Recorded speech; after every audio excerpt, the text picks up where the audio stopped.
Seigneur. urakoze mwami Car tu nous as aimés. kuko waradukunze. Alléluia. Alléluia.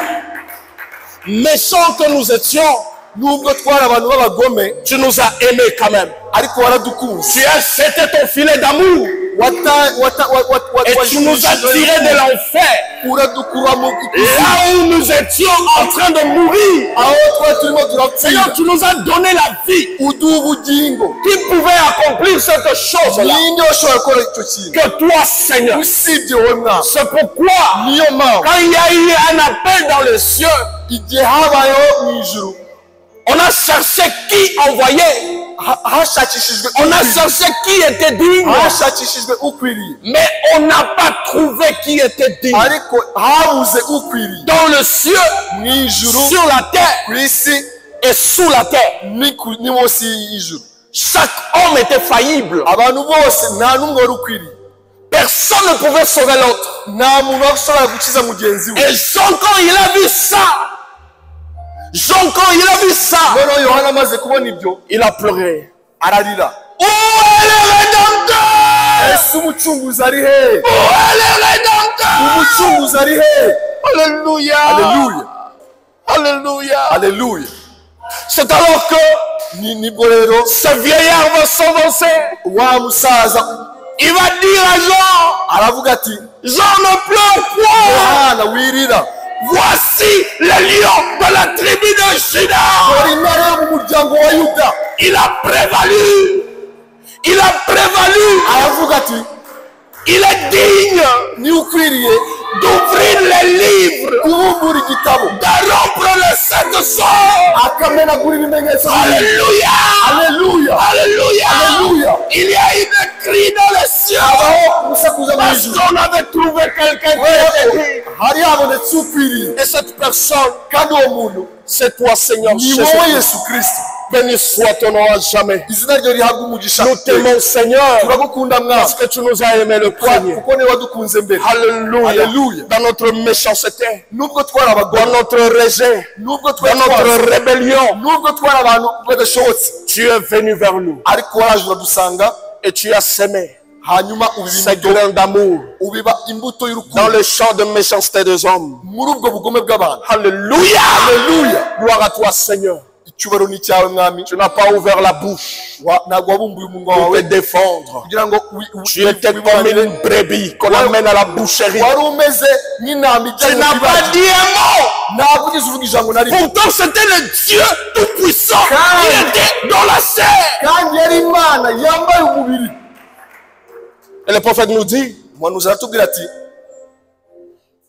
l'ange Michael attendait seulement un ordre. marayika mikayeli yarategereje gusa ko Il attendait seulement un ordre de Jésus-Christ yari ategereje guhabwa uburenganzira gusa pour exterminer la race humaine. kugira ngo arimbure ikiremwa muntu. Mais tu n'as pas regardé à cela. ariko ntabwo ari byo warebyeho. Tu as abandonné waretse byose, tous les honneurs, waretse icyubahiro cyose, toute la gloire. waretse icyubahiro cyose. Tu visais moi, ni njye warebaga, tu visais mon frère, warebaga mwene tu visais data, ma soeur. warebaga mushiki Et wawe. aujourd'hui, nous sommes un peuple séparé turi ubwoko buhiriwe et appelé de toi, bwahamagaye nawe, sanctifié dans le sang de Jésus. yeshejwe mu maraso ya Yesu. Quelle grâce, mbega ubuntu, quelle grâce. mbega ubuntu. Aide-nous, Seigneur, mwami dufashe à ne pas laisser passer inaperçu cette grande grâce. kugira ngo twe kubifata nk'ibintu bisanzwe buno buntu twabonye, Que nous puissions nous y accrocher avec toute notre force, tubwishingikirize n'imbaraga zacu tout zose notre cœur, n'imitima yacu yose toute notre existence. no kubaho kwacu kose, Que nous puissions nous lier à cette grâce. duhambirwe kuri ubwo buntu Au nom de Jésus. mu izina rya Yesu Kristo. Alors, Père, none data, c'est ton temps. iki nicyo gihe cyawe,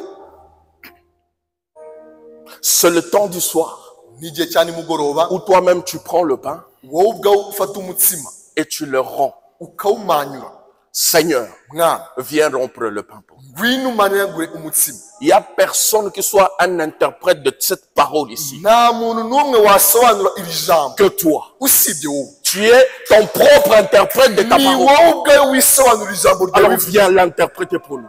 ngwino usemura ijambo ryawe, Viens la confirmer ngwino urihamirize parmi nous, Seigneur. hagati yacu muri twe mwana. Au nom de mu Jésus-Christ. izina rya Yesu Saint-Esprit de Dieu, Mwuka wera toi w'Imana, qui fais vivifier la parole de Dieu, wowe utanga ubugingo ijambo, viens la vivifier dans nos cœurs. ngwino uhe ubugingo ijambo, Viens nous la vivifier, Seigneur, ngwino uhe ubugingo ijambo, pour que kugira ngo elle puisse produire la vie. ribashe gutanga ubugingo. Au nom de Mu izina Jésus-Christ. rya Yesu, Seigneur, je ne suis rien. mwami ntacyo ndicyo, Je suis ce serviteur inutile nje ndi umugaragu wo hasi que uciye, tu as pris wafashe dans ta grâce mu buntu bwawe, et que tu as sauvé par ta grâce. umukiza kubw'ubuntu bwawe. Seigneur, Mwami, je n'ai qu'une voix. mfite gusa ijwi gusa, Prends-la, rifate utilise-la, urikoreshe, mais que mwami, ça soit tes paroles ribe qui amagambo yawe sortent de ta bouche ava mu kanwa kawe, pour pénétrer dans nos cœurs. yinjire mu mitima yacu, Au nom puissant de mu Jésus, izina rikomeye rya que Yesu, ça sorte avec puissance et onction risohore n'imbaraga no pour gusigwa, détruire la peur d'incrédulité dans nos cœurs. kugira ngo ridukuremo kutizera Au nom n'ubwoba, puissant de mu izina Jésus-Christ. rikomeye rya Yesu. Merci Seigneur. Urakoze mwami. Je me rappelle, Ndibuka Élie, Eliya quand il en avait assez, ubwo yarabona yumvaga bihagije ari byinshi, il a lancé un défi yarakabirije sous ton ordre. ku bw'itegeko ryawe, Et il voulait ramener le peuple au vraie adoration. yashaka kugarura ubwoko ku Mana nzima, Et il a lancé un défi. noneho akabiriza ubwoko, Il a dit, aravuga ati le Dieu Imana qui répondra par le feu, iri busubirishe umuriro, ça sera le vrai Dieu. iyo niyo yaba ari Imana y'ukuri. Alors aujourd'hui, Seigneur, Uyu munsi rero tu es mwami, le même hier, uri aujourd'hui, ya Mana imwe éternellement. ejo uyu munsi Réponds par le feu subirisha au umuriro nom de Jésus y'izina rya Yesu, pour ramener ton peuple ugarure ubwoko au bwawe vrai Dieu, kuri ya Mana au y'ukuri, vrai Saint-Esprit, kuri wa mwuka wera à la w'umuriro, vraie adoration. wa wundi turamye. Au nom de Jésus-Christ, Mu izina rya Yesu nous Kristo, remettons tous ces instants entre nous. byose turabikweguriye. Satan, Satani, tu n'as pas de place ici. nta mwanya ufite hano, Sors au nom de Jésus. sohoka mu izina rya Yesu. Libère les enfants de Dieu au nom de Jésus. Abana b'Imana mu izina rya Yesu, Je brise ndamenagura, toute puissance ndasenya imbaraga zose d'incrédulité, zo kutizera, de somnolence, zo de gusinzira, divagation de pensée. zo Au nom puissant de mu izina Jésus. rikomeye rya Yesu Kristo, Au nom puissant de Jésus. mu izina rikomeye rya Yesu, Tout genou fléchit amavi yose dans azapfa le ciel, mu ijuru, sous la terre munsi et y'ijuru sous la terre. no munsi Ainsi, y'ijuru, tout genou qu'il puisse fléchir amavi yose apfukame au nom puissant de Jésus. mu izina rya Yesu Kristo. Saint-Esprit de Dieu, Umwuka wera w'Imana, je te fais confiance. nkufite icyizere, Gloire à toi, Seigneur. icyubahiro ni cyawe, Au nom de Jésus-Christ, izina rya Yesu, nous t'avons ainsi prié, Père. ko tugusabye mwami. Amen. Amen. Que Dieu vous bénisse. Mwami abahe umugisha. Alors que nous sommes encore debout, Mu gihe duhagaze rero, nous allons lire la parole de Dieu. reka dusome ijambo ry'Imana. Nous allons prendre Colossiens 2, 8. Turafata igitabo cy'Abakolosayi ibice bibiri ku murongo wa 8. Frère Jephthé, tu m'as pris mes minutes, je vais les récupérer. Tu m'as pris mes minutes, je vais les récupérer. Alors, Colossiens 2, 8. Abakolosayi ibice bibiri, Il dit, prenez garde que personne ne fasse de vous sa proie. 2, 8. Abakolosayi ibice bibiri guhera ku murongo wa 8. Mwirinde hatagira umuntu ubanyagisha ubwenge bw'abantu Par la philosophie et par une vaine tromperie. n'ibihendo by'ubusa bikurikiza imihango y'abantu, S'appuyant sur la tradition des hommes, sur des rudiments du monde et non sur Christ. iyo bahawe na ba sekuruza karande kandi bigakurikiza imigenzereze ya mbere y'iby'isi bidakurikiza Kristo. 9. Murongo wa 9. Car en lui habite corporellement toute la plénitude de la divinité. Amen. Nyamara muri we niho hari kuzura k'Imana kose mu buryo bw'umubiri. Que Dieu vous bénisse. Imana ibahe umugisha. Que Dieu bénisse sa parole. Imana ibahe umugisha gusoma kw'ijambo ryayo. Je lis aussi 1 Timothée 3. Reka dusome no mu Timoteyo wa mbere ibice bitatu son verset 16. umurongo wa 16. Et sans contredit, le mystère de la piété est grand. Celui qui a été manifesté en chair, justifié par l'esprit, vu des anges, prêché aux gentils, cru dans le monde, élevé dans la gloire. Amen. Timoteyo wa mbere ibice 13 guhera ku murongo wa 16. Si ugushidikanya ubwiru bw'ubumana burakomeye cyane. Imana kwerekanwa ifite umubiri ikagaragara ko ari umukiranutsi mu mwuka, ikabonwa n'abamarayika, ikamamazwa mu banyamahanga, ikizerwa mu isi, ikazamurwa igahabwa ubwiza. Amen. Amen. Frère Jacques, que Dieu te bénisse. Dieu te bénisse parmi nous. Amen. Amen. Alors, nous allons commencer. Reka dutangire rero. Serrez vos ceintures, s'il vous plaît. Mufunge neza imikandira yanyu. Et pour quelques minutes de grâce, je vous prie de me prêter oreille. Mu minota mike cyane ndabasaba ko muntegera amatwi mutuje. Alors, nous sommes en train de voir un grand sujet Turiho turiga isomo rikomeye cyane qui est intitulé twise Sentinelle, qu'en est-il de la nuit? Murinzi ese n'igihe ki. Voilà. Sentinelle, qu'en est-il de la nuit? Murinzi ese n'igihe ki. Et nous avons évolué. Kandi twagiye tubirebera hamwe. Nous avons pris Twafashe un sous-thème twafashe nk'igice kiri munsi y'umutwe mukuru. Un sous-thème qui est un mystère. Umutwe muto uri hejuru y'ongo ari ubwiru. Nous avons pris le mystère de la divinité suprême de Jésus-Christ. Ubwiru bwa Yesu Kristo ukomeye. Le mystère de la divinité suprême de Jésus-Christ. Ubwiru bw'ubumana bwa Yesu Kristo ukomeye. Nous avons évolué Twabirebeye hamwe et nous avons vu que twabonye yuko quand on parle de la divinité, iyo havuzwe ubumana cela implique l'adoration. bishatse kuvuga yuko hagiye kuzamo kuramywa. Parce qu'une divinité, Kubera ko ubumana c'est un objet d'adoration. ni ikintu kiramywa. Alors, nous avons vu que Bityo rero twabonye yuko chacun buri wese a une divinité. buri wese afite ubumana D'une manière à une autre. uko byagenda uko ariko kose. Tu peux peut-être ne pas le savoir, Ushobora kuba utabizi wenda, mais tu as une divinité ariko uko biri kose ufite ubumana. que tu adores. Ufite ubumana uramya. Mais nous, Ariko twebwe en tant que chrétiens, nk'abakristo nous avons qu'une seule divinité dufite ubumana bumwe rukumbi que nous devons adorer. tugomba kuramya. C'est la divinité Ni ubumana suprême de Jésus-Christ. ubumana bukomeye bwa Yesu Kristo. Alors, nous avons vu que Twabonye yuko dans rero l'adoration, mu kuramya il est vraiment important ni ingenzi cyane de retenir trois choses, gufata ibintu bitatu by'ingenzi, de savoir trois choses. kumenya ibintu bitatu by'ingenzi. Premièrement, Icya mbere, le nom d'adoration. Le nom d'adoration. izina ryo kuramya.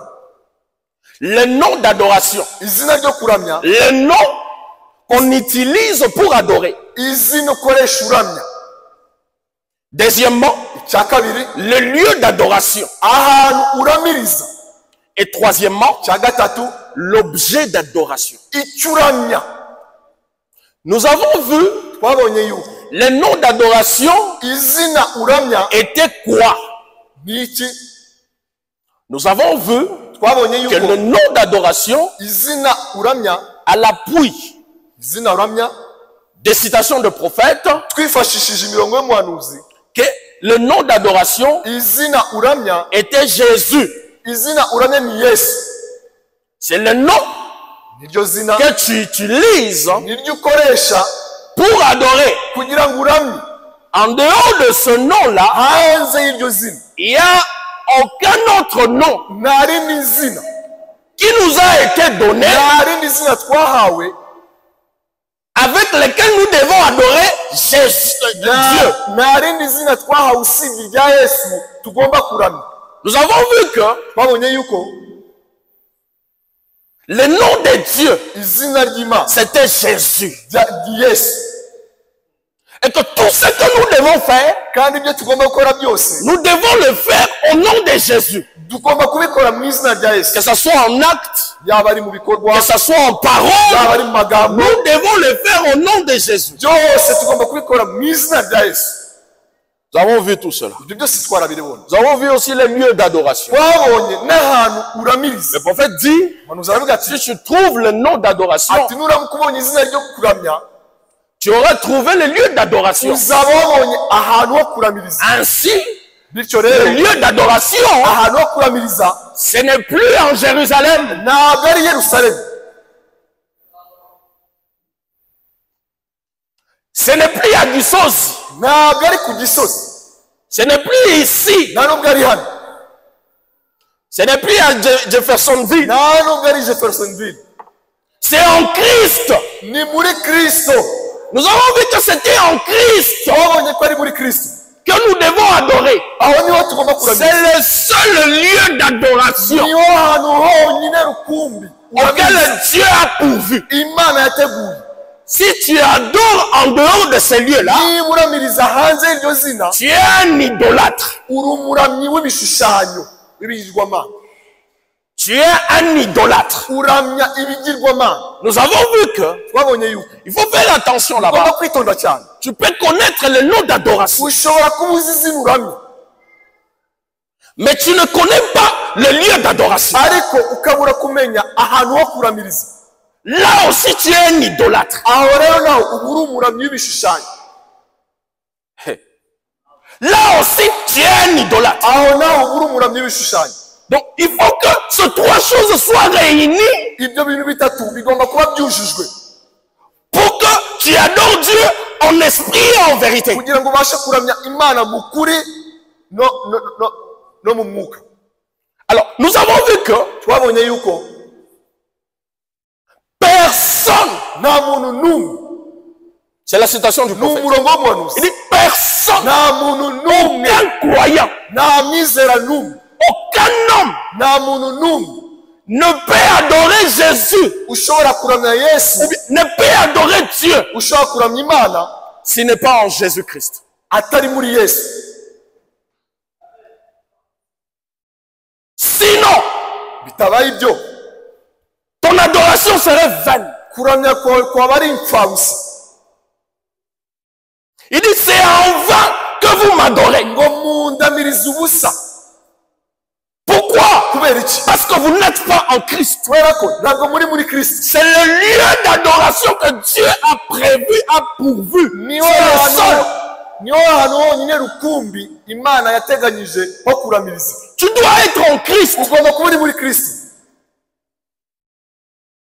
Et on y entre comment?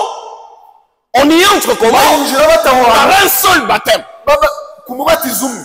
Le baptême du Saint-Esprit. binyuriye mu mubatizo Ce w'umwuka seul wera. baptême-là nawe uwo qui mubatizo, t'introduit dans le corps mystique de Christ. uwo mubatizo niwo twinjiza muri uwo mubiri wa Kristo.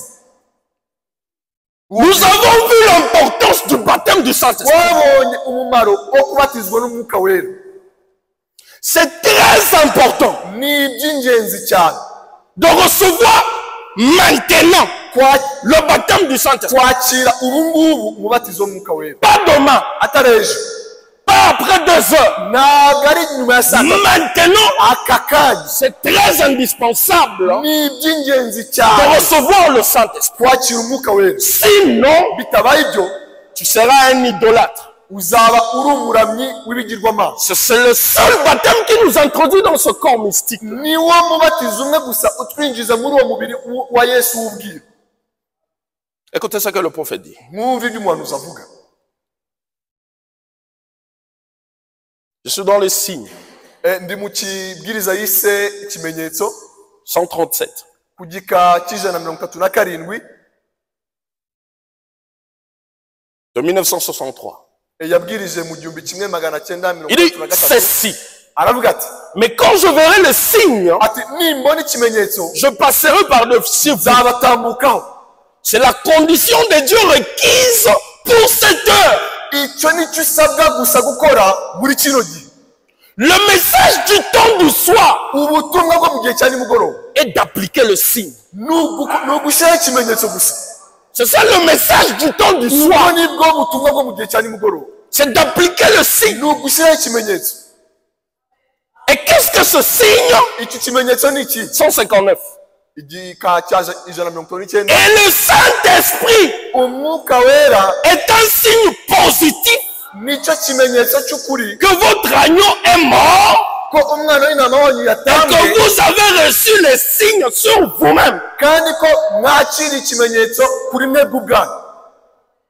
Sa vie même est en vous. kandi ko ubuzima bwe bubarimo.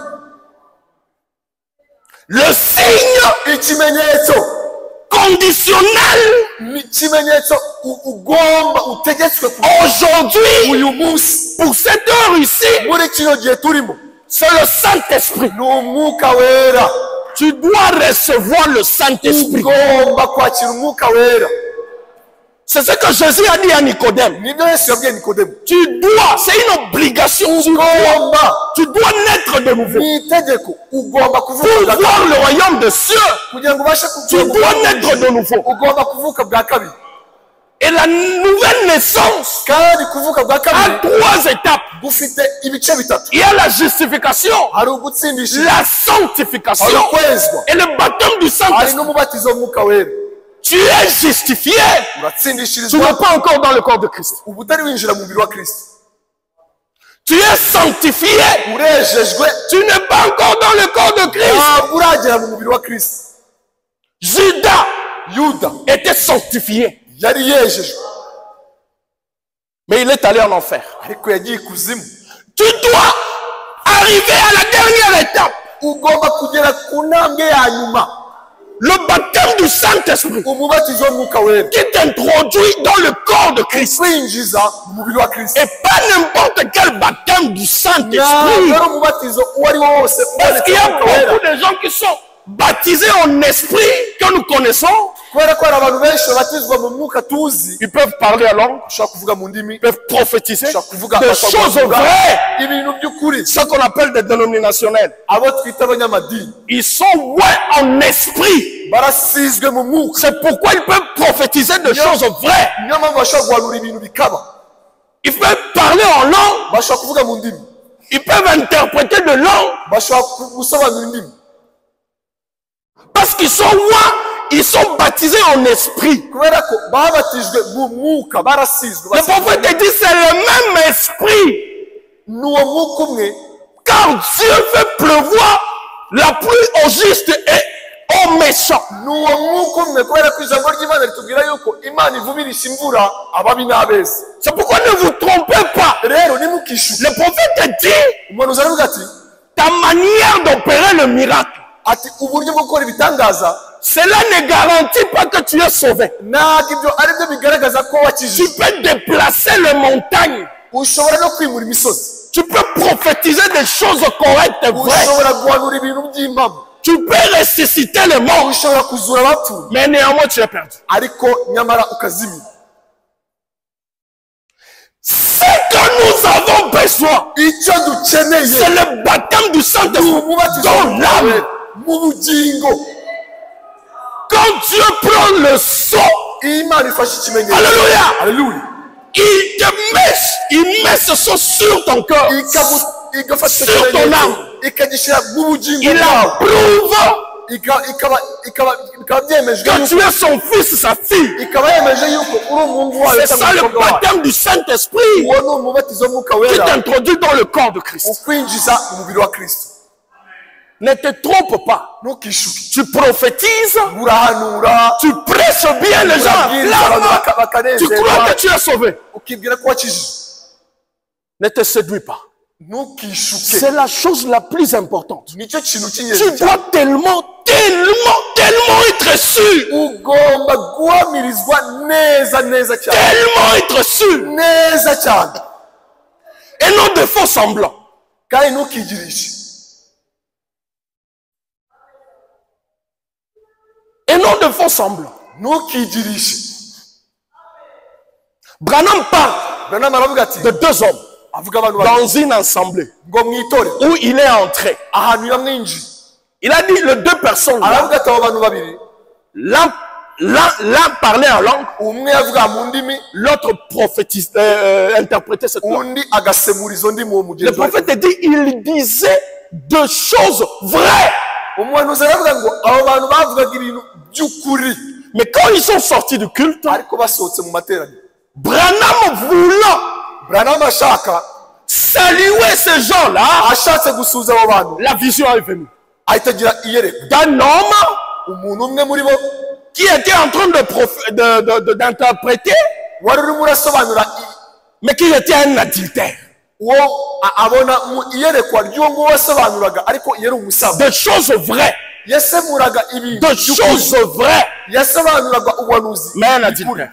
ariko akaba ari umuntu umunyabyaha. Vous allez lire ça dans les joints du temps de la fin. mwabisoma mu kibwiriza yise abasigwa bo mu gihe cya kimeruka. Le signe. ikimenyetso Verset 3. magana abiri Mais vous devez avoir le signe. mugomba kugira ikimenyetso. M'entendez-vous? ese muranyumva? Branham Tabernacle. ngando ya Branham, C'est ce tabernacle ici à qui Dieu s'adresse maintenant. iyi niyo ngano ndimo ndabwira, niryo torero. Vous devez avoir le signe mugomba kugira ikimenyetso, bien vu. ikimenyetso kigaragara. Sans lui, nawe mutamufite, toute votre foi est vaine. mutamufite kwizera kwanyu kwaba ari impfabusa. Sans ces signes-là, udafite icyo kimenyetso, toute votre foi est vaine. kwizera kwanyu kose kwaba ari impfabusa. Voyez-vous, urabona, vous mènerez une bonne vie. ushobora kugira imibereho myiza, Vous écoutez ce que dit la parole. ukaba wumva icyo ijambo rivuga, Vous allez à l'église. ukajya guterana, Vous essayez de vivre correctement. ukabaho ubuzima C'est butunganye. très bien. ibyo ni byiza, Mais il ne s'agit pas de cela. ntabwo ari icyo cy'ingenzi. Quand je verrai les sangs, nimbona amaraso, c'est-à-dire si kuvuga les signes, ikimenyetso, et les signes, kandi ikimenyetso c'est le Saint-Esprit. umwuka wera.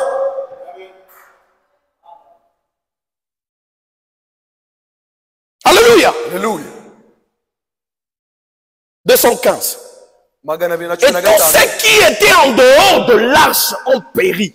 abari bari hanze y'inkuge bararimbutse, Tous ceux qui étaient en dehors du signe, abari bari hanze y'ikimenyetso, du sang, amaraso, ont péri tous. bose bararimbutse.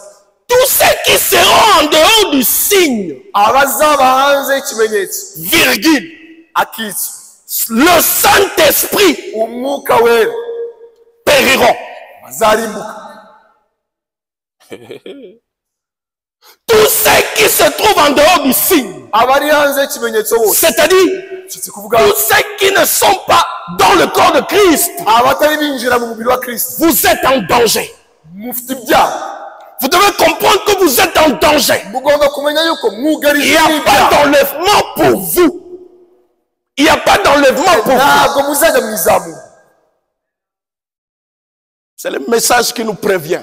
ni ubutumwa barimo buratuburira. Nous avons reçu un grand et puissant message. twakira ubutumwa bukomeye cyane, Mais la grâce est grâce pour celui qui la prend comme ariko grâce. ubuntu ni ubuntu kubwemeye nk'ubuntu. Dieu ne regardera pas autre chose que les signes. imana nta kindi kintu izareba usibye ikimenyetso. Si un fils d'Égypte niba umwana wo muri Egiputa, aurait entendu umwana w'umuhungu wo muri Egiputa yaza kumva le secret ibanga que Dieu a dit à Moïse imana yari yibiye et Mose, que lui aussi appliquait le signe, nawe agakora icyo kimenyetso, il ne pouvait pas mourir. ntiyashobora gupfa. Le secret est délivré aujourd'hui. ibanga uyu munsi, Je te dis, tu n'as pas droit à mourir. nta burenganzira ufite bwo gupfa. Tu n'as pas droit. nta burenganzira ufite bwo gupfa.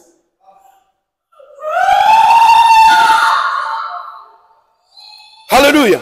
Haleluya. Alléluia. Haleluya. 216. Peu importe qu'il soit bon, qu'il soit fidèle, membre d'église. Membre d'église. Il y en a beaucoup. Il y en avait beaucoup à l'époque de Noé. Il y en avait beaucoup à l'époque de Moïse. Mais si un homme omettait d'appliquer le sang, le signe, cet homme périssait. Ceux qui ont omis d'entrer dans l'arche ont péri. Et l'arche, aujourd'hui dans la nouvelle alliance, c'est Christ. Vous devez entrer en Christ. Alléluia. Alléluia. Alléluia. Alléluia. Vous devez entrer en Christ. Écoutez 230. Ne vous contentez pas de venir jusqu'ici et de dire je crois le message. Mais obéissez au message. Entrez en Christ. Vous dites, je crois à chaque parole prononcée. Frère Branham, c'est très bien. Mais cela montre simplement que vous savez lire.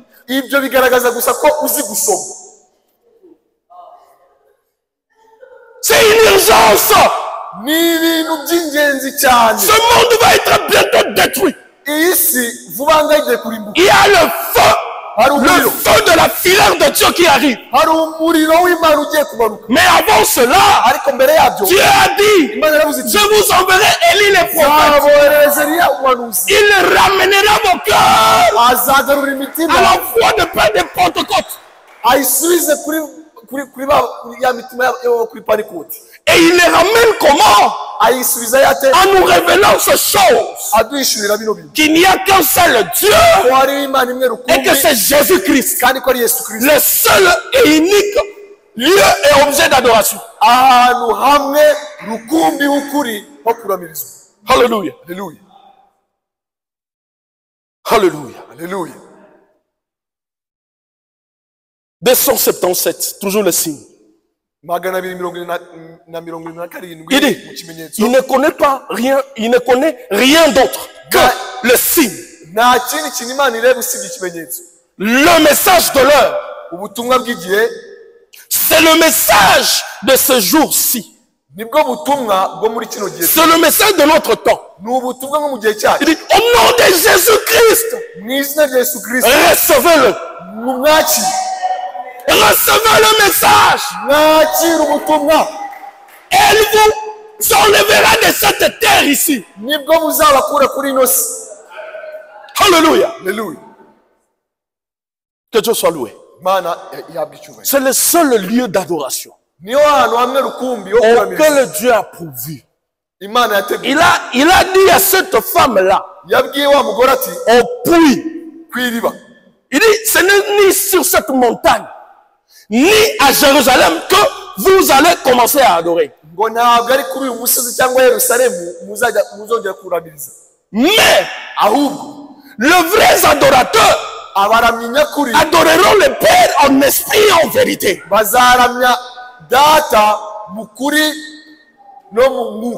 Et puis le prophète dit, adorer Dieu en esprit et en vérité, c'est adorer en Christ. Le seul et l'unique lieu d'adoration. Que Dieu soit loué.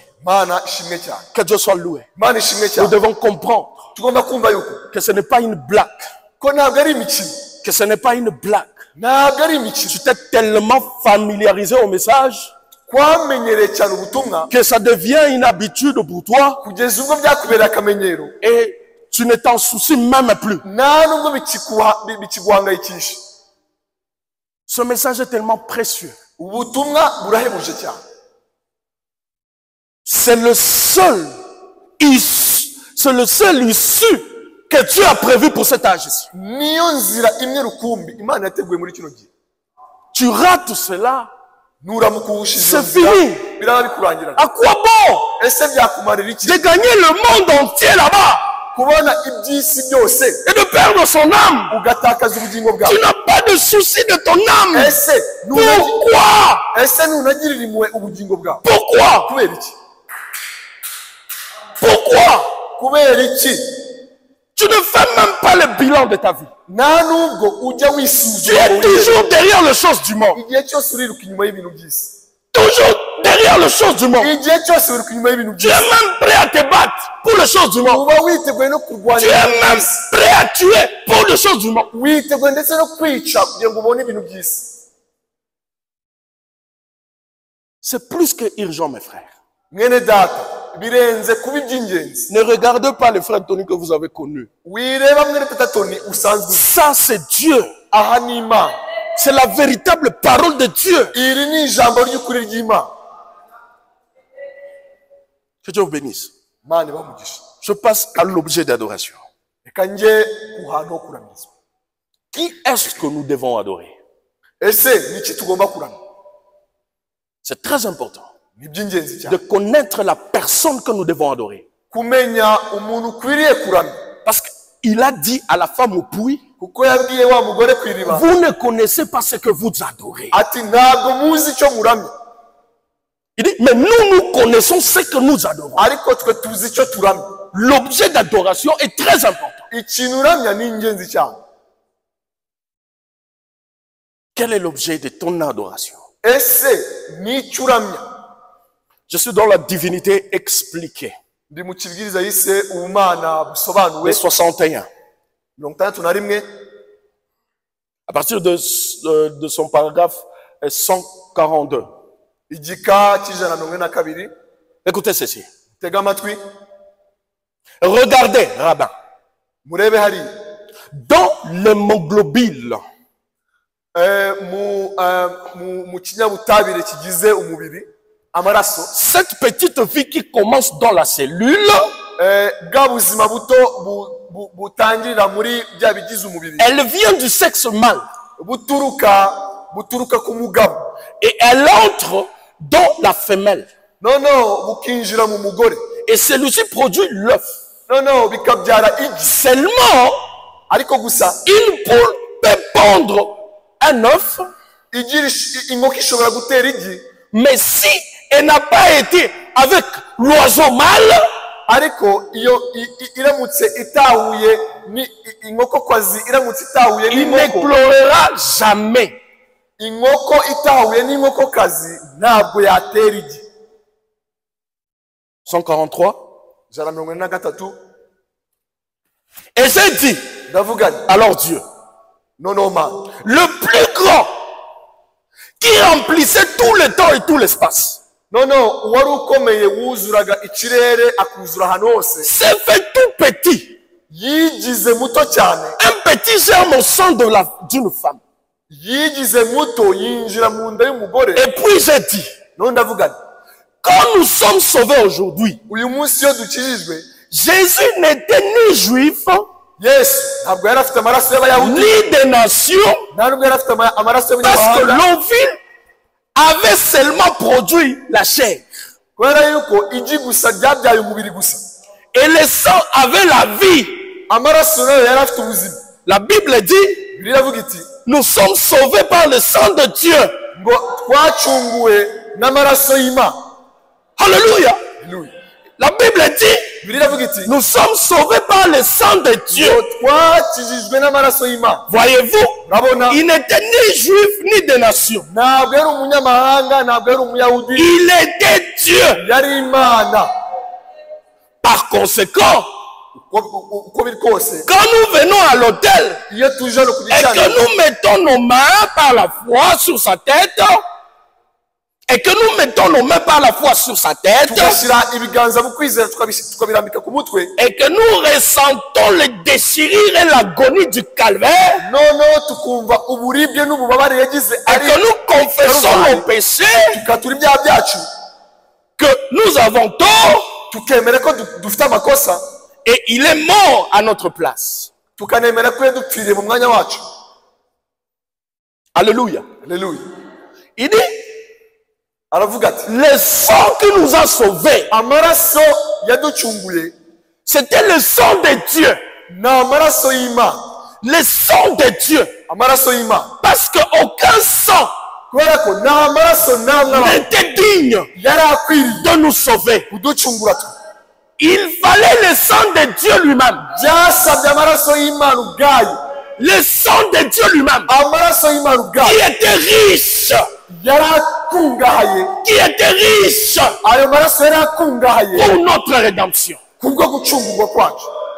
Alléluia. Haleluya. Allons-y. Dukomeze. Pourquoi Kubera iki? Jésus-Christ Yesu Kristo est notre objet d'adoration? ese kubera iki Yesu Kristo ari we muntu tugomba kuramya? 1. Cya mbere, Parce que kubera yuko Jésus est la plénitude de la parole. kubera ko Yesu Kristo yuzuye umwuzuro wose w'ijambo ry'Imana. Jésus est la plénitude de la parole. Yesu ni umwuzuro w'ijambo ry'Imana. Quand on dit que quelqu'un est la plénitude de la parole, Iyo wavuze umuntu ati ni umwuzuro w'ijambo, c'est-à-dire si kuvuga c'est un Dieu qu'on doit adorer. ni Imana ugomba kuramya. Parce que lui-même, Kubera ko we ubwe c'est la plénitude de la parole. we ubwe ni umwuzuro w'ijambo. Allons-y. Dukomeze.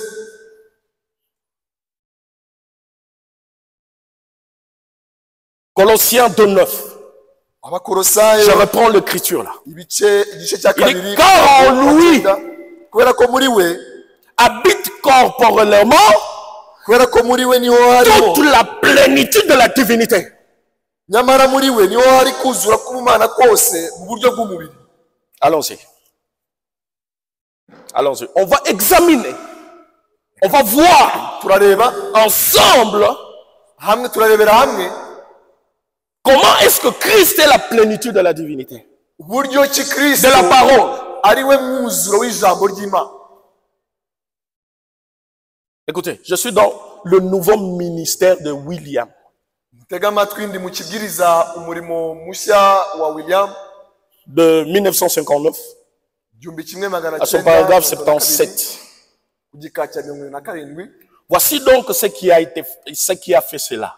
Dore icyakoze ibyo ngibyo. Eh bien, Noneho il dit, nous avons l'esprit avec mesure.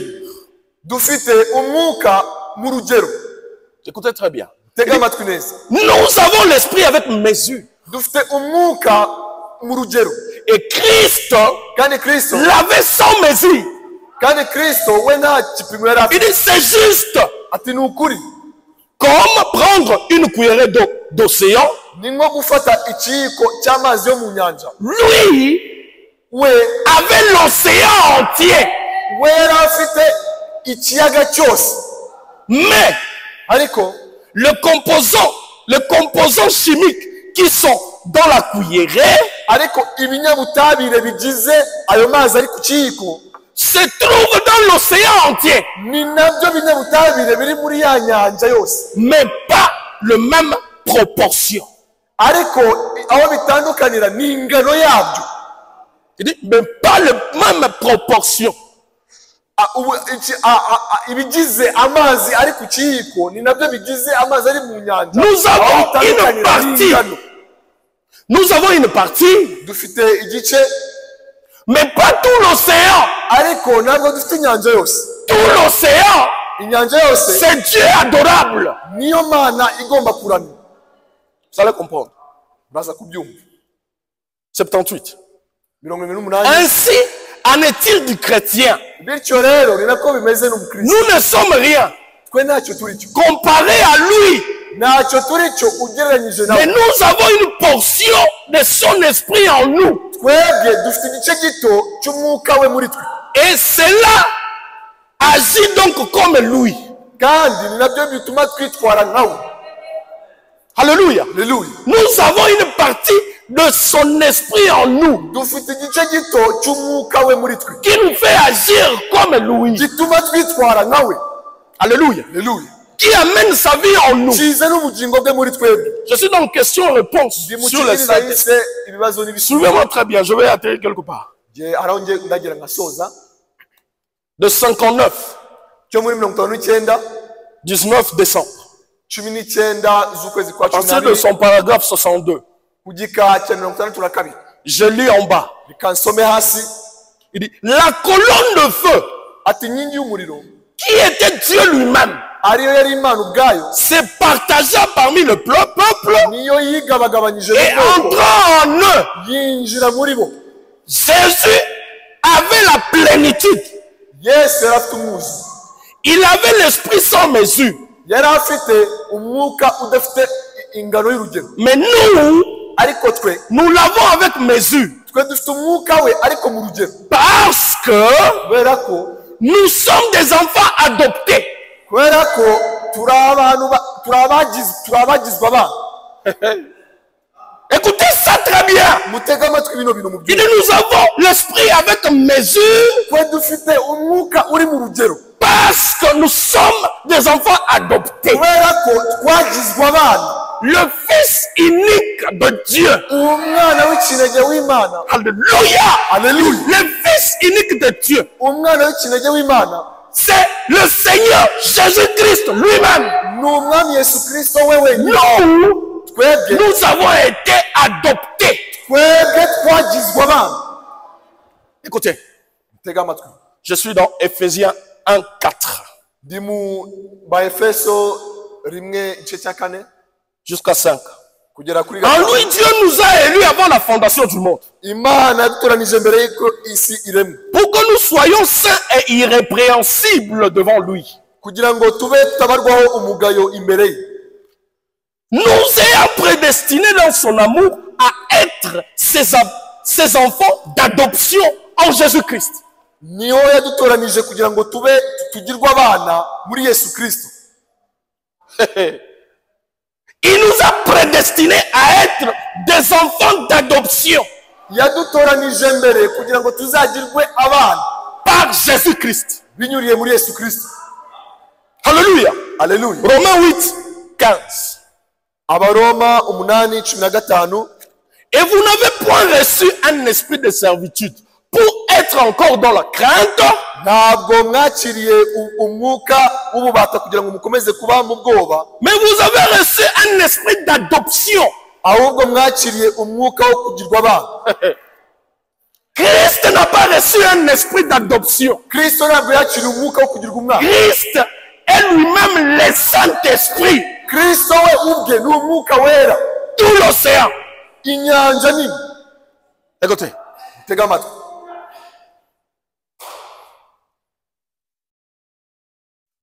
Hébreux 1:4 Abaheburayo igice cya mbere ku murongo wa jusqu'à 4 5.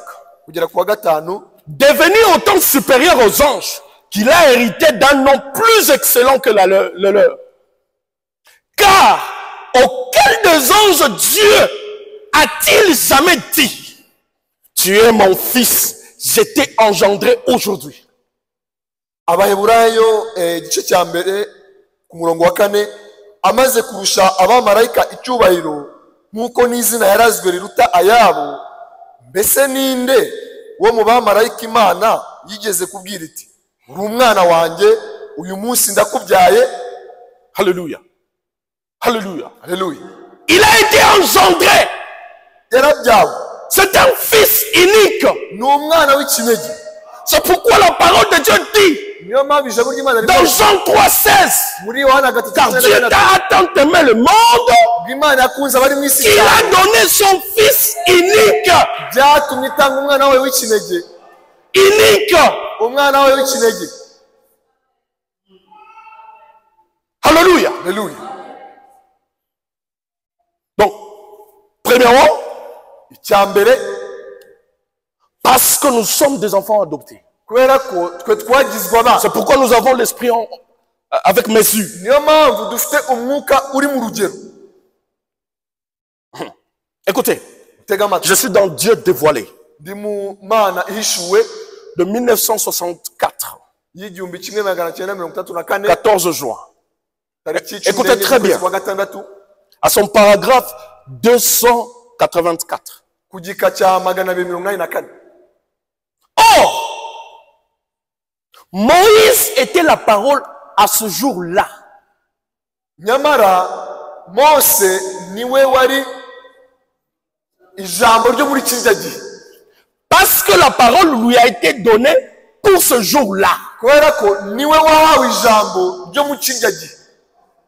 Moïse, Mose, Joseph était la parole à son époque. nibo bari ijambo muri kirya gihe. Il était l'image de Christ. Nibo bari amashusho ya Kristo. Tout à fait.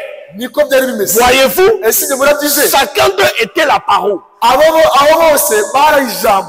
285. 285. Écoutez. Mutega amatwi. Et quand Jésus est venu, Yesu aje, il était la parole dans sa plénitude. yari Imana mu mwuzuro w'ijambo. Parce que kubera ko le plan de la rédemption reposait en lui. kubera ko gahunda y'ubucunguzi yari muri we.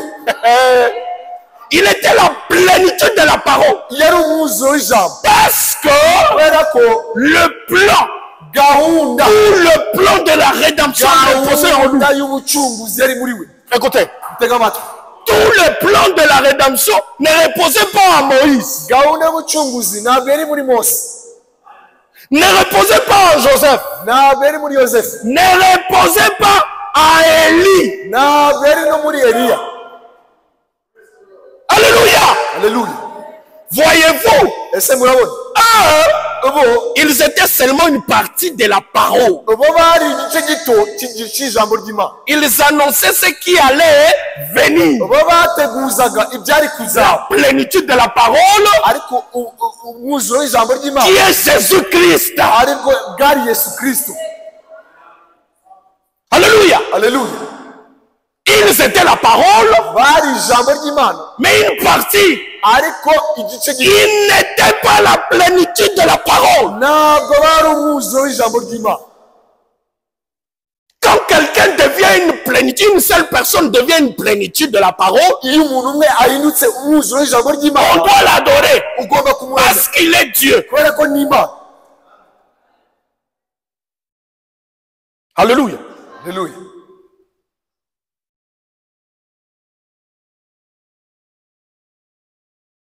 Le prophète dit, umuhanuzi aravuga ati au jour de la Pentecôte, ngo ku munsi wa Pantekoti le Saint-Esprit, umwuka wera qui est la colonne de feu, ari we nkingi y'umuriro est descendu sous forme de langue de feu. yamanutse mu ishusho y'ibirimi by'umuriro, Il s'est partagé arinyanyagiza mu bantu, sur les 120 qui étaient dans la chambre haute. agenda kuri muri ba bantu 120 bari mu cyumba cyo hejuru. Cette plénitude-là noneho wa mwuzuro s'est partagée. wagiye wigabanyamo uduce duce. Le jour de la Pentecôte, ku munsi wa Pantekoti chacun a reçu une portion de l'Esprit. buri wese yakiriye agace gato, Chacun a reçu une portion de l'Esprit. buri wese yakiriye agace gato k'umwuka. Une personne umuntu umwe ne peut pas être la plénitude de la parole de Dieu. umuntu umwe ntabwo yaba umwuzuro w'ijambo ryose ry'Imana. Nous allons voir qu'est-ce que Branham dit sur la plénitude de la parole. turaza kureba icyo Branham avuga ku mwuzuro w'ijambo ry'Imana. Quand est-ce que nous avons la plénitude de la parole? ese ni ryari tugira umwuzuro w'ijambo ry'Imana? Il dit la plénitude de la parole est dans l'épouse. ati umwuzuro w'ijambo ry'Imana uri mu mugeni. Ce n'est pas dans une seule personne, non. ntabwo ari mu muntu umwe, oya. Quand tu amènes ta partie iyo uzanye igice cyawe de langue de feu, akarimi k'umuriro, l'autre amène la partie de langue de undi feu. nawe akazana agace Quand nous nous rassemblons, duhuriye hamwe, c'est là que nous avons la plénitude de la divinité ou de la parole de Dieu. aho niho duhita tugira umwuzuro w'ijambo ry'Imana. On le lit. reka tubisome. Alléluia. Je suis dans la divinité expliquée. ndi mu kibwiriza ubumana buhishuwe, À partir de 149. ijana na Son mirongo paragraphe. icyenda Son paragraphe 149. ku gika cy'ijana na mirongo icyenda. Je lis en bas. reka nsome hasi. Nous faisons partie de lui. twebwe tugize igice cye. Le jour de la Pentecôte, Ku munsi wa Pentecote, la colonne de feu inkingi y'umuriro, s'est séparée tout d'un coup inkingi y'umuriro yahise et yitanga. des langues de feu se sont posées sur chacun Nono ibirimi by'umuriro bigenda hejuru ya buri umwe muri abo ngabo, pour montrer que Dieu s'est séparé parmi son église. kugira ngo bigaragaze yuko Imana yarimo yicamo ibice bice. Écoutez igenda mu itorero. 150. Écoutez 150. Ku gika cy'ijana na mirongo itanu. Alors, Noneho frère, mwene data, si seulement nous pouvons nous réunir iyaba twajyaga hamwe et rassembler cela, tukihuriza hamwe, chacun sa portion buri wese akazana de umugabane we, son esprit, akazana umugabane w'umwuka, alors rero nous avons Jéhovah dans sa plénitude. aho twaba dufite Yehova mu mwuzuro we. Alors, Aho rero nous aurons la tuzagira parole ijambo dans sa plénitude. mu mwuzuro waryo.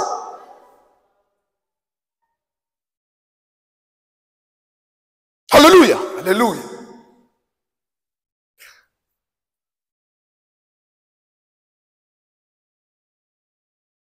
Gloire à Jésus. Alors nous comprenons Dusobanukiwe yuko rero qu'est-ce que la plénitude de la divinité. ese umwuzuro w'ubumana ni iki? La plénitude de la divinité Umwuzuro w'ubumana n'a jamais été dans William Branham. nta na rimwe wigeze utura muri William Branham. Jamais. Nta na rimwe. Il était aussi une portion de la parole. Nawe yari afite igice gito cy'ijambo. Lui aussi Nawe devait se réunir avec l'épouse nawe yagomba kwihuriza hamwe n'umugeni pour former maintenant la plénitude. kugira ngo bose hamwe Parce que Dieu lui-même, bakore umwuzuro Christ qui w'Imana. est la plénitude, Kubera ko Kristo n'umwuzuro, s'est séparé sur chacun de croyants. kubera ko Kristo n'umwuzuro w'Imana yagiye yigabagabanya mu bantu. Ça doit être clair. Bigomba gusobanuka neza. Branham n'a jamais été Christ. Branham nta na rimwe yigeze aba Kristo.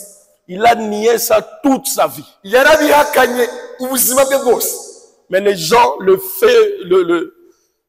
font sciemment. Ariko abantu bigiza nkana bamugira Et Imana. nous avons lu la fois dernière Ariko twasomye ubushize que ko prenez garde de la manière dont vous pensez de Christ. mwitondere buryo ki mutekereza Kristo. Il dit, vous êtes déjà jugés par la simple manière de penser de Christ. Kubera yuko ushobora uzacirwa urubanza bitewe n'uburyo utekereza Kristo. Alléluia. Haleluya. Je suis dans question-réponse de 1961. Ndi mu kibwiriza yise ibibazo n'ibisubizo cyo mu 1961. Question 123 Ku kibazo 123 de 1961, cyo mu 1961. le 12 janvier. 12 z'ukwezi kwa. Écoutez très bien ça. Tega amatwi. Il dit, frère Branham, Mwene data Branham, nous savons que vous êtes tuzi yuko un messager envoyé de Dieu à cet âge de l'église. tuzi yuko uri intumwa y'Imana yoherejwe. Les signes même qui ont suivi Jésus, Ibimenyetso bimwe byaherekeje Yesu nous le voyons vous suivre. tubona nawe bigukurikira. Et nous comprenons pourquoi certaines personnes Dusobanukiwe impamvu abantu bamwe qui vous connaissent abantu bamwe mieux bakuzi neza pensent que vous êtes le Messie. batekereza yuko uri Mesiya. Voudrez-vous expliquer la différence de relation que vous avez avec Dieu et celle que vous avez avec le Christ? Ese ushobora kudusobanurira neza isano ufitanye na Kristo n'isano ufitanye n'Imana? Écoutez maintenant, suivez très bien. Tega amatwi neza. Il faut que ça soit clair. Bigomba gusobanuka neza. Il faut que ça soit clair. Bigomba Je crois gusobanuka que Dieu neza. est en train de positionner son épouse. Kubera ko Imana irimo irashyira mu mwanya itorero ryayo. L'épouse ne sera pas ballottée, non. Umugeni ntazigera ateraganwa. Jamais. Nta na rimwe. Parce qu'il a le Saint-Esprit.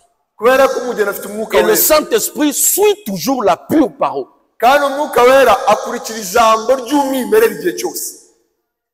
Je suis à son paragraphe Ndi mu gika 384. Je vais lire en son temps magana pour atatu gagner le mirongo ine temps. na kane.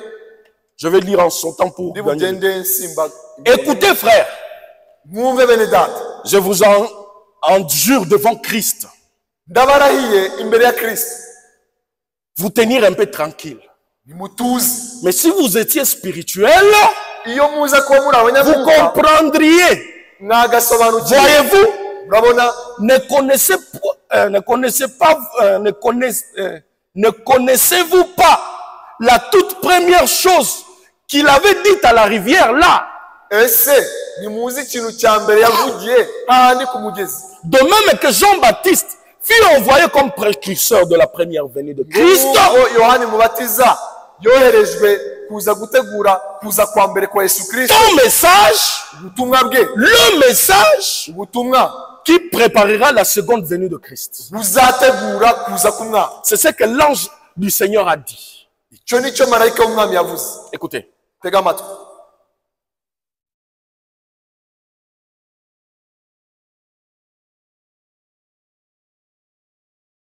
écoutez. Tega amatwi. 391. 391. Je lis en bas. Reka some hasi. Mais Ariko ce message ubu butumwa que je prêche ndiyo ndabwiriza est le vrai message du jour. nibwo butumwa bw'ukuri bwo muri kino gihe, Et c'est le dernier. kandi nabwo buheruka. Voyez-vous Murabona ce que je fais? icyo ndimo nakora? Mes frères, Bene data, je vous mets tous dans la même situation que moi. mwese ndimo ndabashyira mu gihe kimwe nk'icyo ndimo, Parce que kubera ko vous êtes autant que moi concernés par cela. kubera yuko bino bintu birandeba cyo kimwe nawe. Vous êtes muri le messager de ce message. muri intumwa z'ubu butumwa. Alléluia. Haleluya. Branham me dit, Branham on lui a posé la question, bamubajije ikibazo bati, s'il était le Dieu adorable. niba ari we mana yo kuramya, Il nous ramène à la rivière là-bas, adusubije ku mugezi là où il a reçu sa commission. aho yakiriye umurimo we. Il dit comme Jean-Baptiste a été envoyé Ati nk'uko Yohani Mubatiza yoherejwe pour préparer la première venue du Seigneur. gutegura kuza kwa mbere k'umwami, Il dit le message, il ne dit même pas moi, il dit le message aravuga ubutumwa ntabwo yivuze ngo we ubwe préparera ta seconde venue. ngo buzategura kuza kwa kabiri. Il se relie à Jean. Noneho ashingiye kuri Yohana. Voyons voir pourquoi il s'est relié à Jean. Reka turebe impamvu yihuje na Yohana. Écoutez, Mwumve 402. 402. Bon, notez ceci. Ibi mu bifati. Cette étoile qui s'est donc levée à l'est, Ya nyenyeri yamurikiye iburasirazuba. et c'est juste, Ati ni nako bimeze. c'était une grande étoile. Yari inyenyeri ikomeye cyane. Très bien. Ukuri. Et qui était la véritable étoile terrestre lors de la venue du Seigneur Jésus-Christ. Ni nayo yari ya nyenyeri imwe yagaragaye mu kuza kwa Yesu Kristo. Eh bien, Ati noneho Jean, Yohana il était celui qui conduisait à cette lumière parfaite. ni nayo wayoborwaga na wa mucyo utunganye. Wayoboraga. Wayoboraga umucyo utunganye. C'était à l'est, Byari à iburasirazuba. la première apparition de Jésus. Bwa mbere Yesu agaragara. Et maintenant, Noneho il y a beaucoup d'étoiles qui traversent l'horizon uyu munsi hari inyenyeri nyinshi zimurika jusqu'à ce qu'on arrive à l'étoile du soir. kugeza ubwo bigera no mu gihe cya nimugoroba. Il y a l'étoile de l'est, Hari inyenyeri y'iburasirazuba, l'étoile du matin, inyenyeri yo mu gitondo qui est Jean-Baptiste. ariyo Yohani Mubatiza. Maintenant, l'étoile du soir, Noneho inyenyeri izamurika mu gihe cya nimugoroba, nous allons voir c'est qui. tuzabona ninde. Écoutez. Tega amatwi. Et l'étoile du soir None inyenyeri ya nimugoroba brille dans le soir. imurika mu gihe cya nimugoroba. L'étoile du matin Inyenyeri ya mu gitondo brille le matin. imurika mu gitondo. Écoutez très bien. Tega amatwi. Et toutes deux Izo zombi inyenyeri ont une même dimension zifite ingano imwe et elles sont d'une même type.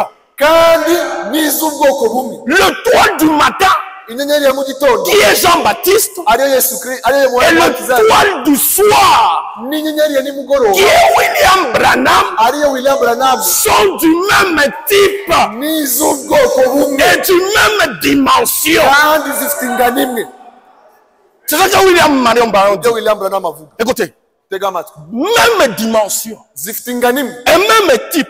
n'iz'ubwoko bumwe. Maintenant, Noneho faites les rapprochements et noneho vous comprendrez. nimubihuza Voyez-vous? murasobanukirwa yuko Vous y êtes. muraza guhita mubyumva. L'étoile n'est pas le Messie. Inyenyeri ntabwo ari Mesiya, Elle reflète simplement le Messie. ahubwo igaragaza Mesiya.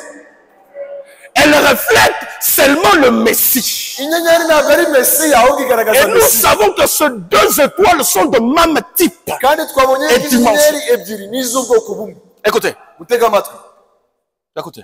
mutega amatwi.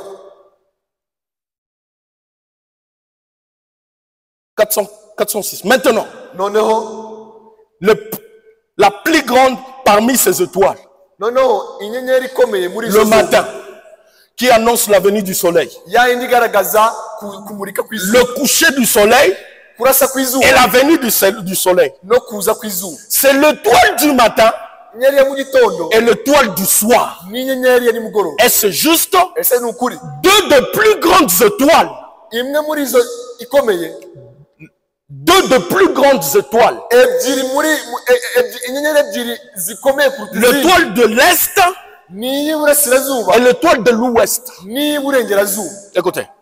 Tega amatwi. Alléluia. Haleluya.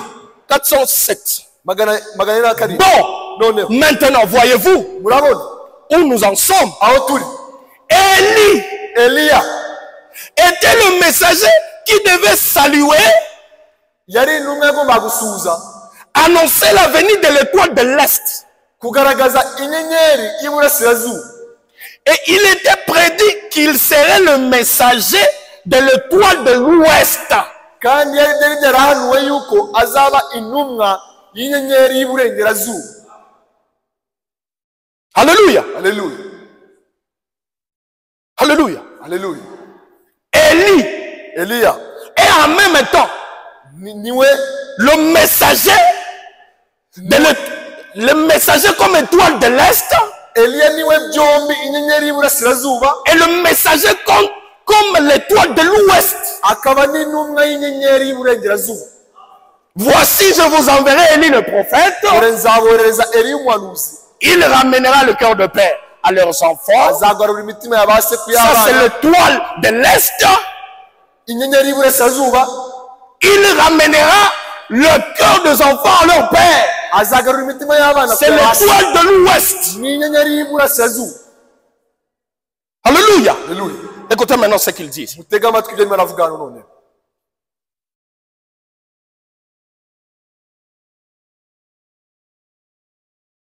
Écoutez. mutega amatwi 446. magana ane na mirongo ine na gatandatu. Pourquoi Branham ne pas la plénitude de la divinité? kubera iki Ou bien la plénitude de la parole. w'ijambo ry'Imana. 446. magana ane na mirongo ine na gatandatu. Élie par contre, ahubwo Eliya n'avait qu'une portion de cet esprit. yari afite umugabane muto w'uwo mwuka. Il était peut-être roi un peu plus que ce frère, wenda birashoboka ko yari asizwe ku rugero rwo hejuru kuri bagenzi be bene se, mais ariko il n'avait qu'une portion de l'esprit. yari afite igice gito cy'umwuka. Mais les gens cherchaient le Messie. ariko abantu bashakaga mesiya. Et en voyant cette portion qui dépassait celle de ses frères, noneho babonye iyo ngano y'umwuka irengeje iya bene se, ils dirent, baravuga bati oh là là, oh là là, ça doit être lui. ashobora kuba ari we.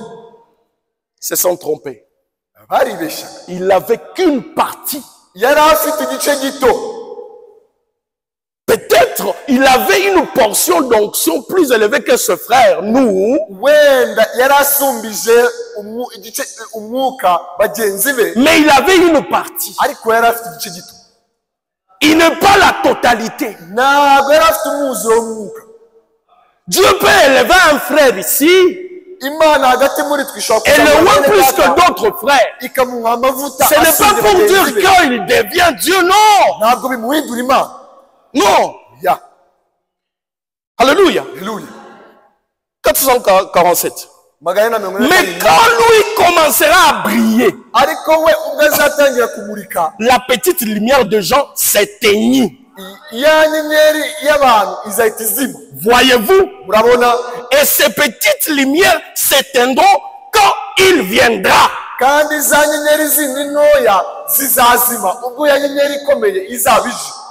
Alléluia. Je pense que c'est clair. ndatekereza ko bisobanutse. Gloire à Jésus. yesu ashimwe cyane. Gloire à Jésus. yesu ashimwe cyane. Branham avait une partie. Branham yari afite igice gito, Mais comme les gens entendaient le Messie, ariko nk'uko abantu bari bategereje mesiya, comme aujourd'hui, les gens entendent Jésus-Christ, n'uyu munsi abantu bategereje yesu kristo, quand ils ont vu la lumière ubwo babonye umucyo que Branham dégageait, Branham yagaragazaga, ils ont cru que c'était le Messie. baketse ko ari mesiya. Écoutez, Mutega amatwi, nous allons écraser le serpent. tugiye gukandagira umutwe w'inzoka. Apocalypse chapitre 5, première partie. Ibyahishuwe ibice bitanu ku gice cya mbere, Le serpent écrasé inzoka imenaguwe de 1961. mu 1961, Paragraphe 27. ku gika cya 22. Et j'ai passé mes bras autour du cou de deux frères. Nashyize ibiganza byanjye ku bitugu bya bene data babiri, 2 ou 3 frères. Autrefois, lors d'une partie de pêche, twagiye ahantu kuroba, ils m'ont abordé sur ce sujet. noneho bazana icyo kiganiro Demandant, barambaza bati, frère Branham, n'êtes-vous pas le Messie ou le Christ? ese ntiwaba uri mesiya kristo? Et je passais mes bras tout autour de ces deux frères. noneho mbafata ku bitugu abo bene data, Et j'ai dit, ndababwira nti, frère, bene data, pour autant que j'ai essayé d'être un véritable serviteur de Christ, nubwo bwose nagerageje kuba umugaragu utunganye wa je kristo, n'aimerais pas que vous disiez pareille chose. ariko nimwakabaye muvuga Et ikintu si jamais cela était dit à mon sujet, iyo ibyo bintu bimvugwaho, je quitterai alors le champ missionnaire avec une conscience tranquille. nakavuye mu murimo njyewe ntekanye kubera ko ntashaka Et vous qui faites cela, abantu munyita kristo, vous serez responsable de chaque âme que j'aurais pu gagner pendant ce temps-là. abantu munyita kristo muzabazwa ubugingo bwose nzaba nazanye muri icyo gihe. Et j'ai encore entendu quelques fois, nigeze no kumva nanone, mais ce n'était pas le cas. ariko ntabwo ariko Et l'autre jour au Canada, undi munsi un frère m'a montré une petite carte qu'il gardait en poche, umuntu umwe yanyeretse agakarita gato laquelle portait cette mention. Laquelle portait cette mention.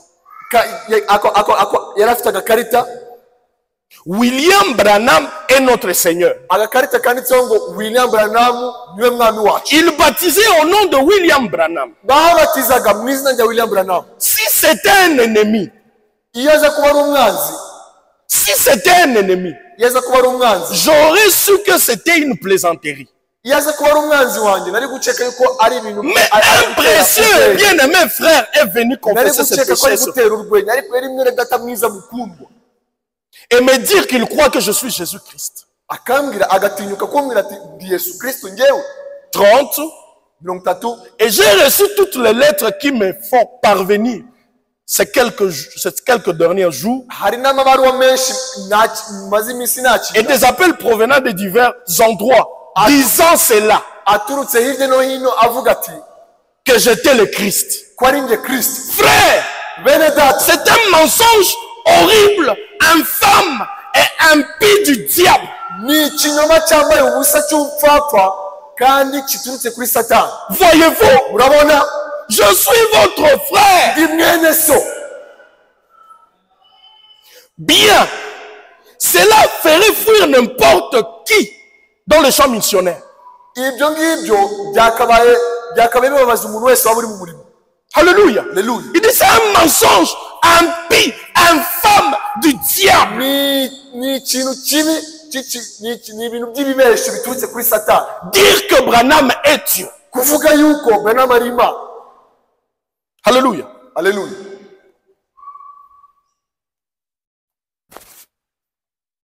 Et quand Branham était tellement nerveux à cause de cette situation, Branham byaramurakaje kubera ibyo bintu. il est allé dans la prière. Yagiye mu Il masengesho. a dit, Seigneur, Aravuga ati mwana, c'est tout ce que j'ai récolté pendant tout ce temps. ese ibi ni byo utumye nsarura muri kino gihe cyose maze Aie pitié de moi, Seigneur. ese wangiriye C'est alors que Jésus nibwo nahise menya va lui révéler, Yesu ajya va lui donner une vision. nibwo Yesu azahita amuha Il va iyerekwa, voir un serpent agiye guhita abona inzoka noir et jaune yirabura isa n'umuhondo qui avançait pour le mordre. yaje imusanga igiye kumuruma il a pris directement son fusil, ahita afata imbunda ye il a tiré sur ce serpent. arasa iyo nzoka Et ce serpent a été blessé, iyo nzoka irakomereka mais pas mort. ariko ntiyapfa Alors quand il a vu que ce n'était pas mort, abonye ko itari yapfa il a voulu prendre encore son fusil. ashatse kongera gufata imbunda Mais il y avait un frère à côté hari mwene gato ku ruhande qui lui avait dit, wamubwiye ati non, ne prends pas le fusil. mwene gato wifata Prends imbunda seulement le bâton qui est derrière toi fata iyo nkoni iri inyuma yawe et écrase la tête du serpent. uyimenagura umutwe Et quand il s'est retourné pour prendre le bâton, ahindukiye kugira ngo afate inkoni pour qu'il puisse écraser ce kugira serpent-là, ngo amenagure umutwe w'iyo nzoka ce serpent a fui, il s'est glissé dans l'eau. iyo nzoka irahunga ihita ijya mu mazi Et l'eau, c'est la parole. kandi amazi ni ijambo ry'imana Mais ce serpent était blessé. ariko iyo nzoka yari Mais yakomeretse il a continué son œuvre jusqu'aujourd'hui. iyo nzoka iracyakomereje Et le prophète Branham dit, n'amagingo n'ubu umunozi aravuga ati je compris ati que nasobanukiwe c'était un esprit sur de précieux frères nahise nsobanukirwa ko ari umwuka wari uri kuri ba bene data qui bakuru le faisait faire ou bien dire ce show. wabateraga kuvuga bya bintu bavugaga 44. 44 Et rappelez-vous, mwibuke si jamais vous m'avez cru, niba si mwarabize vous me croyez que je suis un serviteur de Christ, niba munyizera nk'umugaragu wa Kristo rappelez-vous que c'est une erreur. mwibuke ko ari ikosa C'est faux. ntabwo bikwiye Ainsi dit le Seigneur. ni nako umwami avuga C'est une erreur. ni ikosa N'ayez rien à voir avec cela. ntihakagire ikintu na kimwe mu bihuza Je suis votre frère. njyewe ndi mwene so Alléluia. aleluya Branham, Branham c'est notre frère. ni mwene data Ce n'est pas notre Dieu. ntabwo ari imana yacu Notre Dieu, c'est le Seigneur Jésus-Christ. ni umwami yesu kristo Voilà pourquoi il est l'objet de notre adoration. niyo mpamvu niwe wenyine tugomba kuramya Deuxièmement, cya kabiri parce que le Seigneur Jésus-Christ, kubera ko umwami yesu kristo c'est notre parent rédempteur. niwe mucunguzi wacu waducunguye Alléluia. mubyeyi w'umucunguzi C'est notre parent rédempteur. niwe mubyeyi w'umucunguzi N'oubliez pas que le parent rédempteur umubyeyi w'umucunguzi devait être Dieu lui-même. yagombaga kuba imana ubwayo Et il devait être riche. kandi yagombaga kuba akungahaye Il y avait de préalables. yari afite ibisabwa Il y byose avait des exigences yari afite ibisabwa byose pour être parent rédempteur. kugira ngo yitwe umubyeyi w'umucunguzi Premièrement, cya mbere il fallait qu'il soit riche. yagombaga kuba akungahaye Il fallait qu'il soit riche. yagombaga kuba Et akungahaye Branham me dit, Branham aravuga ati son sang est plus que riche. ngo amaraso ye aruta kuba akungahaye Deuxièmement, icya kabiri il fallait qu'il soit un homme, yagombaga kuba ari umuntu mais ariko qui n'a pas été né par la voie sexuelle.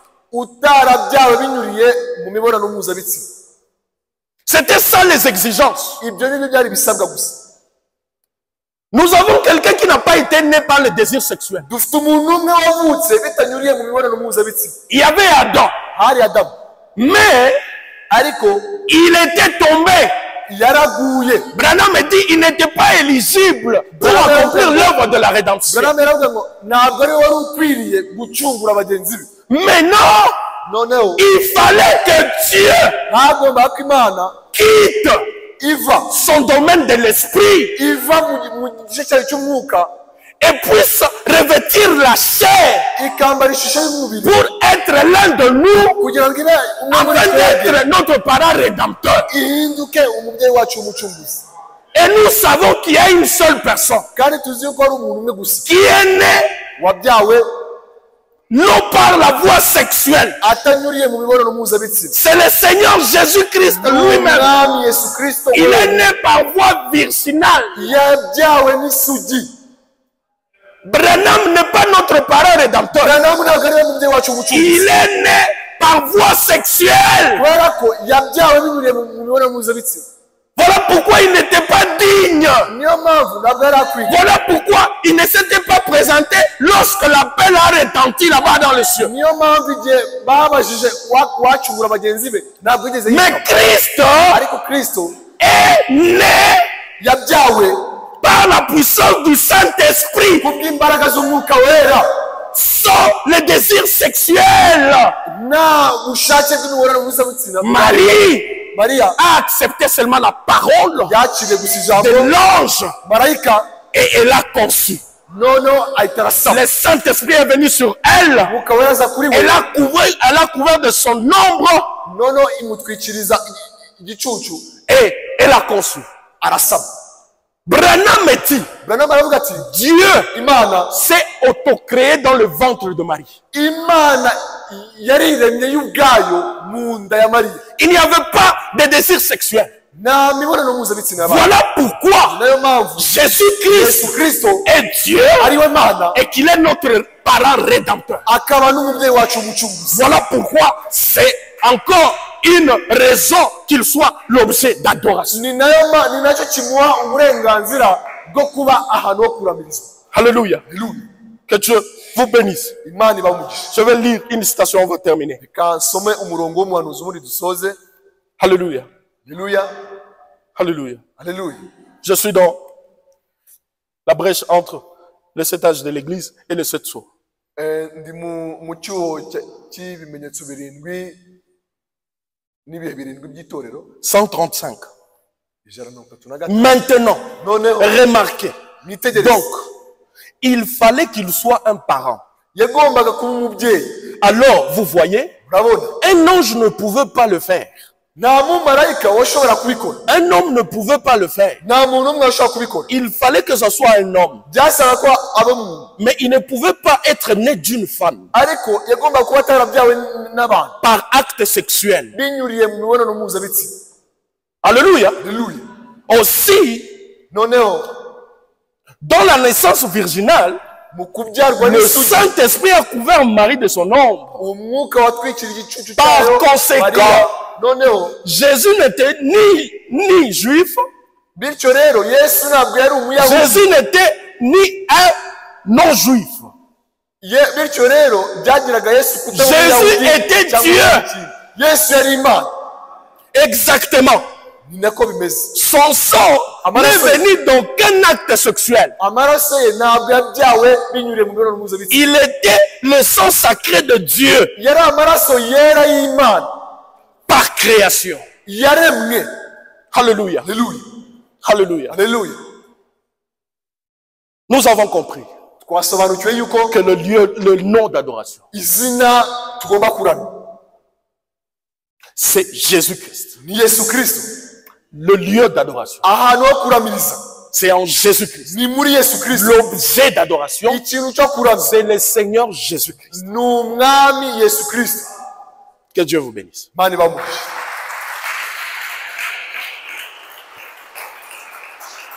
Alléluia. Haleluya. Mettons-nous debout. Reka duhaguruke On va adorer ce nom-là. tugiye kuramya iryo zina. On a adoré Jésus. Tugiye kuramya Yesu. Alléluia. Haleluya. Alléluia. Haleluya.